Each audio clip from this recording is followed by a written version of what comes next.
is out this way. I'll push the bicycle.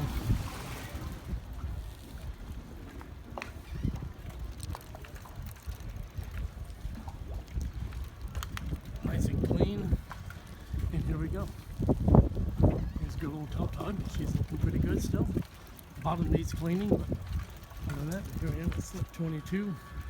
Trying hard to not become building 22 on the permanent fixture. Don't want that. Gotta get moving. Well, hi. This is Russ and sailing vessel Tug. Current location is Fort Pierce, Florida. It's still in the marina, right on North Hutchinson Island. No complaints. I've got a pretty good situation, and I'm happy for it. Today, though, I'm going back up to Georgia to work another week.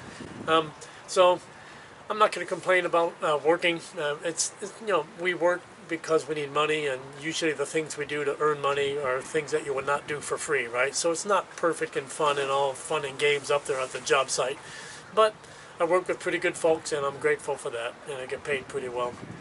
So in this episode, we'll take a look at some of the things I've been up to the last couple of days before I shove off, and one of them is the sextant. I've been playing with my sextant finally. I haven't used one of these, honestly, since the mid-90s, I have to admit. And I've owned this one for a year or two now, and I have never actually used it. So yesterday I played around with it, and I'm going to grab another sunline today and see if it actually produces my latitude like it's supposed to, assuming I do it right. And next time I'm down here, I think I will get out there out to the beach and shoot stars every morning, because when I can see the horizon. So I think I'll start doing some of that, and kind of get myself grounded a little bit. So let's take a quick look, see what's going on and what's next.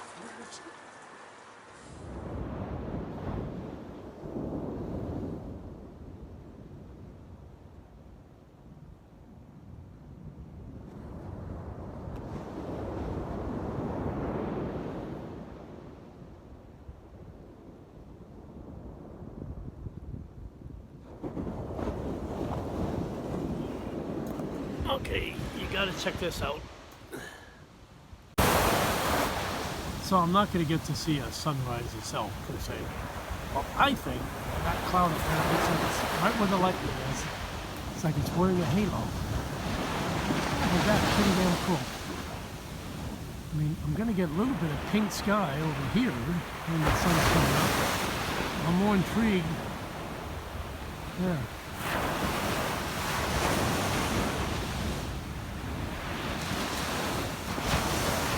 Good thing I'm not sailing under that, huh? That would suck.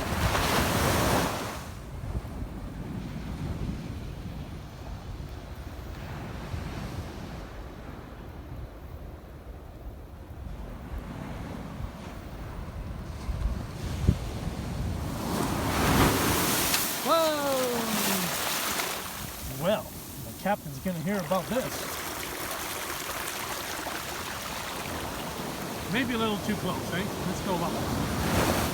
This is south, and that's the ocean, and up there is the north side of the coast. And so I'm just out here to see a sunrise, and I see the silver lining behind me. I think you can see it now. Silver lining from the cloud on top. And I'm very grateful that I came out here today, and glad that I have a car. So, I mean, a year ago, if you had told me I would have a job and I would have bought a car and I would have purchased long pants and shoes and shirts and all that stuff, even socks, I had to buy all that junk. And part of that makes me feel bad. It's like I've joined back into the normal world of money and all that stuff. But one positive offshoot is that I have a car today. Today is a Sunday morning, and I have complete freedom with my schedule. I can do whatever I want. So I decided, I was going to vacuum out the bilge and do all kinds of boat stuff. I thought, let's just go watch the sunrise. And I did. So I'm very thankful for the freedom to do it. If I wanted a bicycle here, it would have taken me every bit of 2 hours on the bike. And I could jump in my car and be here in 5 minutes, it seems like. So it's really... live for today, right? I need to learn to do more of that instead of planning the living shit out of my life and never having plans come true anyhow. So live for today. That's what I've got to do more of. And this is a good reinforcement because I could do this every day if I wanted to. That I'm down here, and you know, but I don't. All I do is seem to do work on the boat. So I'm glad I came out here today. And that's beautiful, isn't it?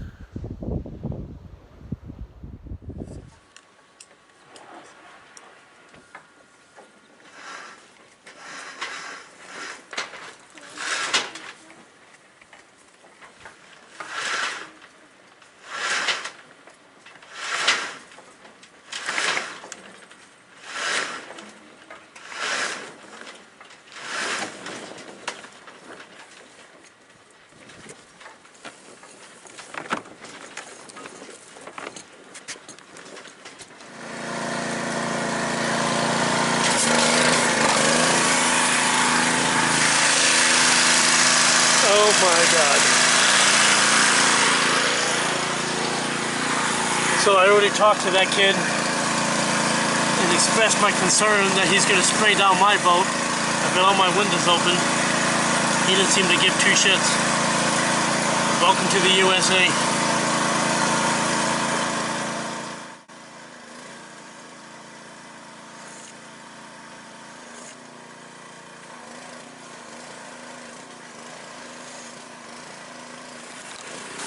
Okay, I'm going to have to do a voiceover on this one, I think. So these are my reefing lines. The blue one is my first reef. Green is my second reef. And you're just going to have to look up there and figure it out how it's done. And I've done it the way I've seen other boaters do it. And don't mind the sails bouncing around. I did that because I don't want to put the boat under power here at the dock. I'm going to go snug up on my topping lift real quick. Okay, so this is the sail with the first reef tied in. So you can see it's under tension, and this part of the sail, which used to be about 10 feet up, is now pinched close to the boom, and it goes and it pulls the back end down and back to keep the bottom taut, I'll call it. And the second reef line I just have kind of slacked, it's not tied off. So when I hoist the sail, next time I get underway, I'll have one reef tied in already. And that's the way I prefer to start out. And I figure when I get out there and I decide I want to shake out the reef and go to full canvas, and it's easy enough for me to do that. Now it's just a matter of dropping the rest of the sail and tidying up the second reef line, because I leave it tied like it is. And then we're going to stow this back up and get back to work on the engine. I've got the mainsail restowed and under the cover, and that all looks good. The reefing line's ready. I think I've got time today to tackle a task regarding this machine here. So I do have the workshop manual and an operations manual for the boat, and neither one is going to help me too much with what I want to do today. One thing I found interesting is that there's some old receipts. This is a receipt from 1991, which is a service call from an Ontario, Canada company for the engine. It looks like routine engine maintenance, and this is the original delivery of the engine back in 1979. Interesting. Well, no different than doing the maintenance on an engine. It's very difficult to get a good photograph, but this is the nut right here that I have to get out. And it's not really a nut, and it's not really a bolt, okay? It's well, I'll show you. Here's a picture of what they look like. So that is what's supposed to be inside of here. Now this hex part doesn't move, so I'm actually going to put a wrench on that to kind of provide a little counter torque, because I really don't want to take a chance, since this is just soft bronze. If you over He-Man it, you might actually just damage it and cause it to twist, and we don't want that. We want to just bust loose this hex head, pull out the anode, and see what we've got. And it's very difficult to get a picture of this, so I'm going to try to zoom in. Oops, oh my goodness. So that's what we got here. So let's get a couple of wrenches on there and go at it. fun. Well, that didn't go the way I wanted. So what I took out of there was basically just the brass piece, bronze piece, whichever. And there was no anode at all. It was all eroded away. However, I couldn't get these to fit in the hole, and so I stuck in my scratch awl and kind of poked around inside the hole, and I'm sure it's clear, but I can't see the angle that the hole is at makes it impossible to get up there. I'm going to try to rig up some inspection mirror and go in there next and see if I can see what's up inside the hole. Problem is that there's water coming out the hole the entire time. Not a lot and not quickly, but enough to make a pretty big mess down there in the bilge. So what I've done so far is just put the brass cap back on, and right now I do not have any anode at all. And all of these on the workbench, those are all from the previous owner. So I've got to think that these are the right size. I don't know why he has some broken off. I thought maybe it's because there's an obstruction in there and he's been breaking them off to get them in. So I tried the shortest one, and it says I can't get the diameter into the hole, not all the way.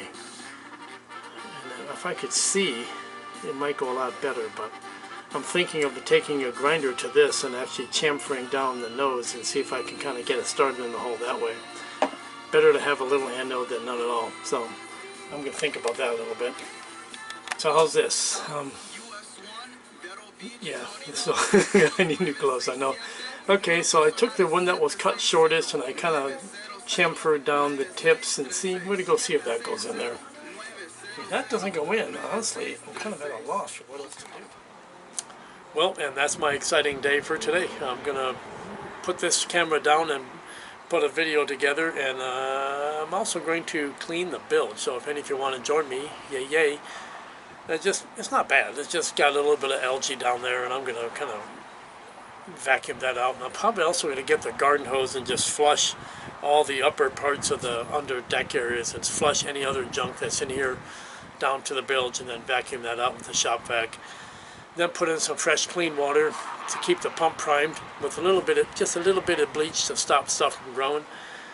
And that'll be my exciting day. Then on early afternoon or mid-afternoon, I'll jump in the car and drive the 8 hours up to Georgia. But again, no complaints. I'm still a lucky guy because I've got options. If I didn't want to work, I wouldn't. And it's all good, guys. So you all take care of yourselves. We'll see you next time. Bye.